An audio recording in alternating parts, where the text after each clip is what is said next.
Welcome to another edition of This Week at Coromantu. The Riddle Challenge is back this week. We'll have another announcement from our yearbook group.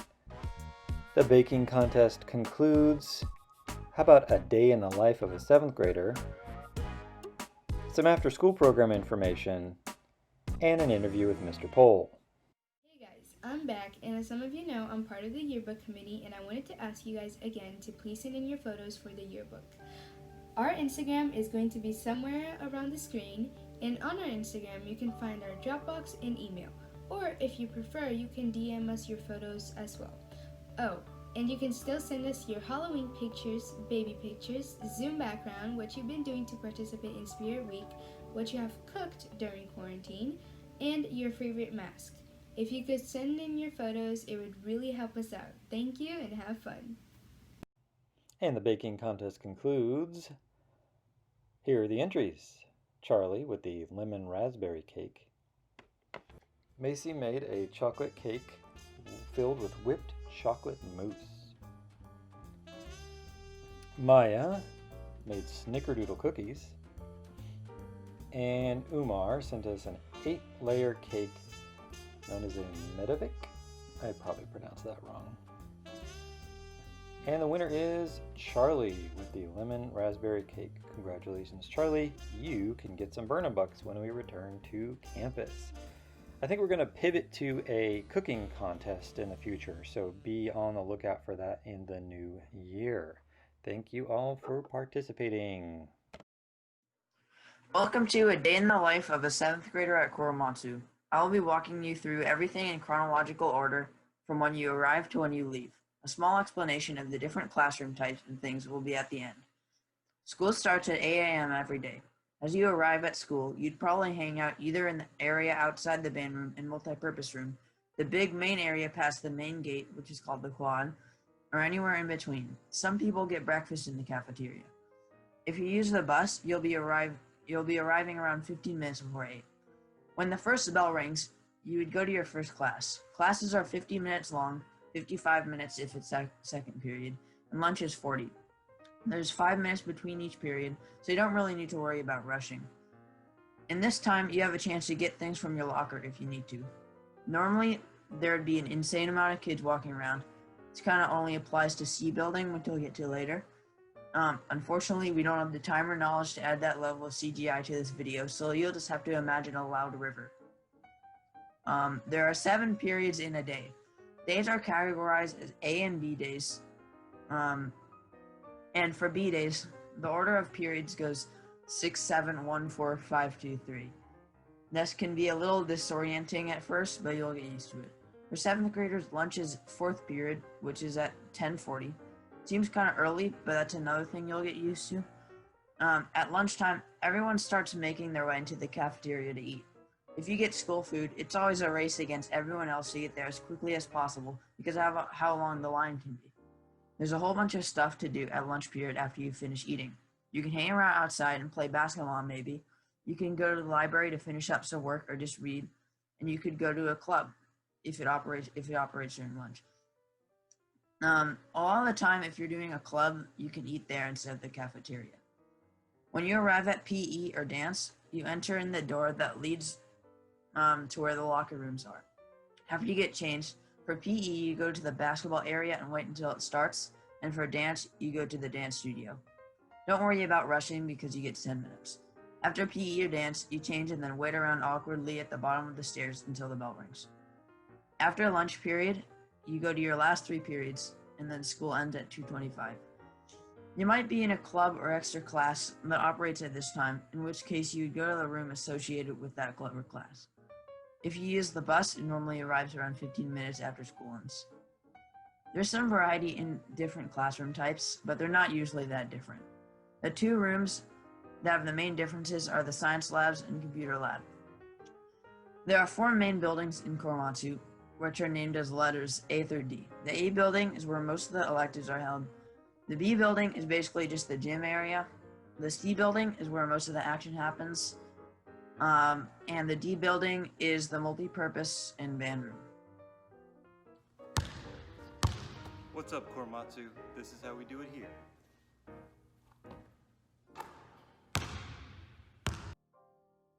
That is the end of a day at Coromantu. I hope this gives people a decent understanding.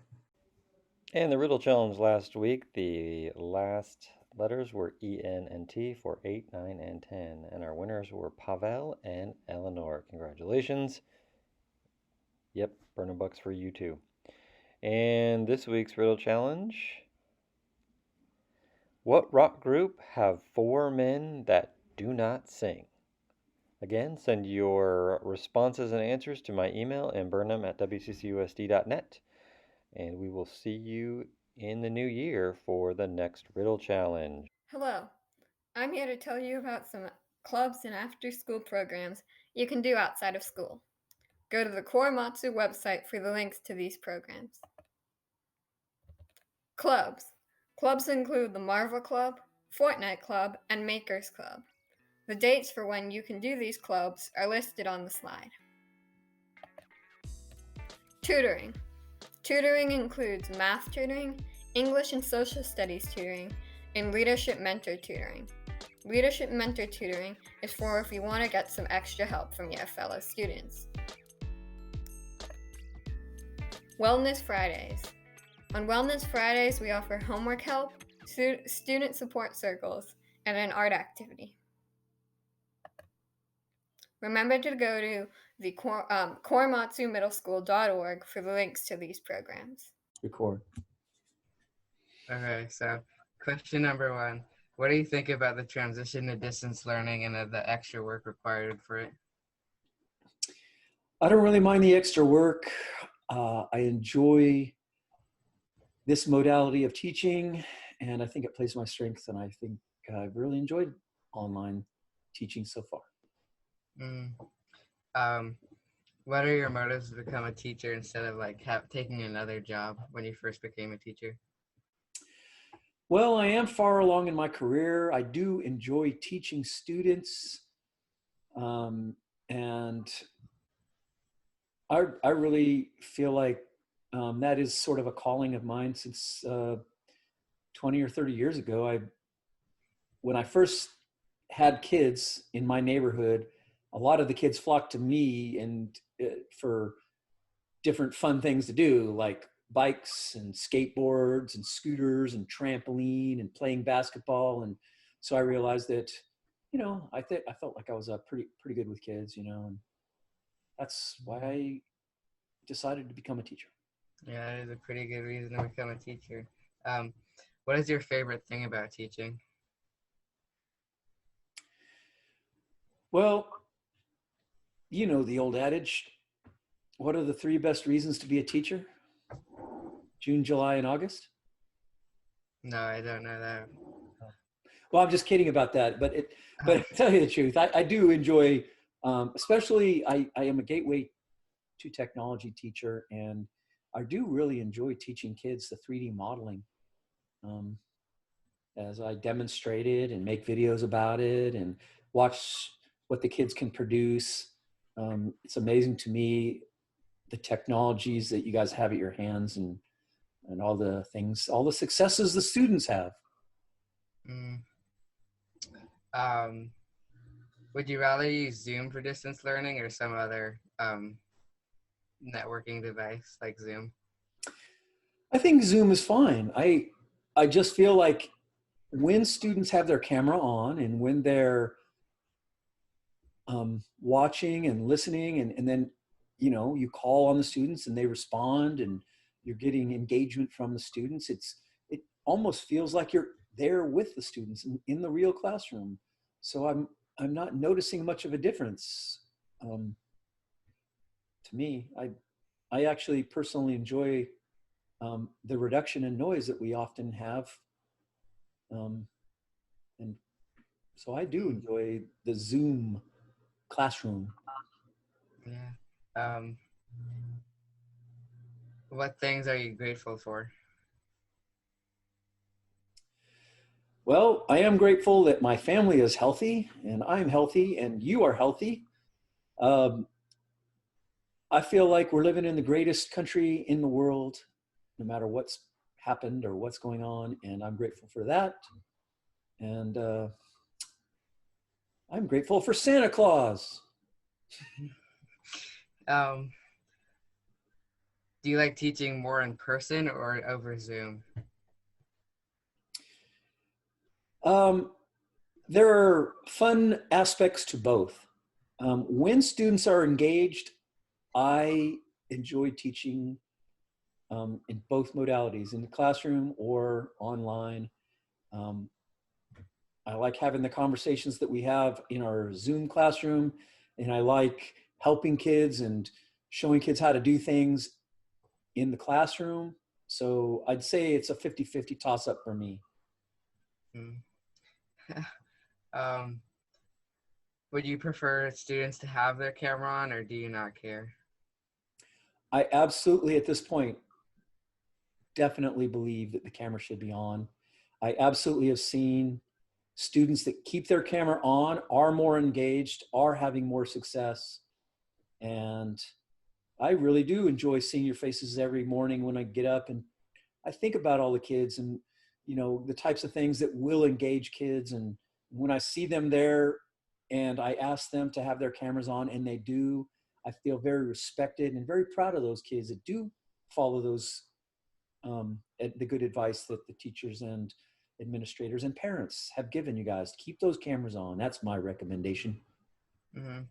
And the final question, this is like a question that only you can really answer, because you have two of the classes. Would you rather teach science over Gateway or Gateway over science? Well, I honestly do love Gateway more.